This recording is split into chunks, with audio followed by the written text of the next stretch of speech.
Hi guys, and welcome back. So in the last video, we created our network policy resource, and we declared that our database server pod is going to have ingress or inbound traffic to 3306 from any pods in our cluster that have a purpose label of the value DB client.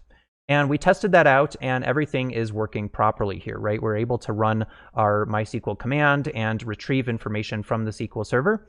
However, what if we spun up another pod? So let's pretend that we have another application here with different sets of labels that don't match purpose equal DB client. Do you think that that is going to allow access to TCP 3306, or is it going to be declined? Well, let's find out. So we're going to spin up another pod. Let's do a new tab here in my terminal. And then we'll just go to our root here to save our screen space. We're going to do a kubectl run. We'll do image equals MySQL latest again. So we have our MySQL client. And we're going to do standard in --tty. And I'm going to call this MySQL client 2. And we're going to run bash in that again. And keep in mind that we manually labeled our other MySQL client pod with the purpose equals DB client. So this MySQL client 2 pod is not going to have that particular label. So if we verify that, we can run kubectl describe pod/MySQL client. That's the first one that we created and then manually applied a label to. Sure enough, it has the purpose equals DB client right here. However, if we do a describe on MySQL client 2, which is the new pod that we just created a second ago, and let's take a look at the labels on him. So, all right, under labels here, we have run equals MySQL client 2. We do not have the purpose equals DB client label on this particular pod. However, if you recall from the last video, when we created our network policy here, we determined that we only want purpose DB client pods to have access to 3306. So let's head over to our MySQL client 2 pod here, and we're going to run MySQL --host, and then I'm going to grab the host name from our other pod here, our number 1 pod. Actually, I'm just going to go ahead and copy this entire command line here, just to save a little bit of typing here. We'll do MySQL paste, and we'll try to run that. All right, so we see the standard warning about not using your password on the command line interface. However, what is happening here? It's hanging. It's just completely hanging here. And that is because our MySQL client 2 pod does not match the desired labels for our network policy rule. So this is confirming that the network traffic from our secondary application over here that does not have our purpose equals DB client label on it is in fact successfully being denied access to TCP 3306 over to our MySQL server pod right here. So how could we grant access to this? Well, one way is to add purpose equals DB client to this particular pod, our second pod over here.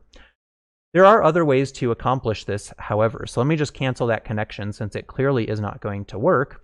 And then let's come back to our rules here. So in our rules here, one of the things that we could do is add in a IPBlock rule that allows inbound access from certain addresses. So we can specify the CIDR where we want to allow traffic from, and then we can also create exceptions to that as well. So let's go ahead and add in this section into our configuration here. So down under the ingresses, under the from section, we're going to add in a new IPBlock section. And what we're going to do here is actually take a look at our IPs that we are currently using in our cluster here. So let's do a kubectl describe on MySQL client 2 again and figure out which IP address he's coming from. So it looks like 172.17.249.74. So I'll just grab 172.17.249/24, and that will include anywhere from 0 to 255 on that network, which of course is inclusive of the 74 address that this pod has. All right, so over here, we're going to do 172.147.49.0/24. So that'll be basically .249.anything. And then I'm going to do an exception rule here, and I'm going to add an exception for 74. So when we do that, that's going to actually block the pod MySQL client 2. So let's go ahead and apply this new policy to our cluster here. So let's go back to our terminal, and I'll just go ahead and do an up arrow here, and we're going to select all this text right here and just do a paste. And we're going to go ahead and run this command, and that's going to apply our updated network policy with a new name. And it looks like it is complaining here, of course, because I did not update the exception with the correct subnet here. So that needs to actually be .249, not .1. So we'll go ahead and just fix that in our terminal right over here. Come back here, change that to 249, and give that another try. So of course, the exception rules here need to be a subset of the CIDR block that you are allowing.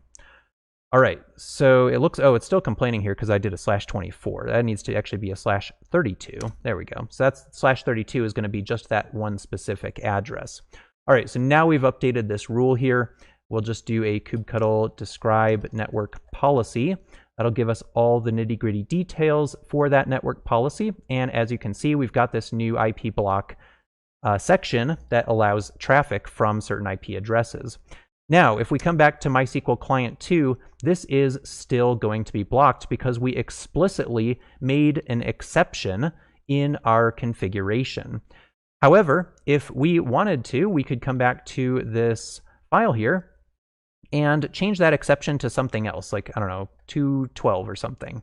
And once we've changed that to a different IP address as an exception here, that no longer matches the MySQL Client 2 pod, the MySQL Client 2 pod is now going to take a look at this IPBlock section. It's going to take a look at the CIDR block that is allowed here, and it says, oh yeah, I am a member of this particular CIDR block, and I no longer appear anywhere in this list of exceptions. So I should have access to be able to connect to MySQL. And sure enough, as soon as I run that MySQL command, we are able to access the MySQL daemon. So that is how you can use IP-based controls as well in order to control access to pods in addition to the label selectors that we saw in the earlier video, where we set our pod selector right here to purpose equals DB client. So now we have two different rules, and if either of those rules is matching, then we are going to be able to communicate with the MySQL server. This is client 1. He's still able to access it thanks to the label, and the other one is able to access it thanks to our IPBlock rule. I hope this has been informative for you, and I'd like to thank you for viewing.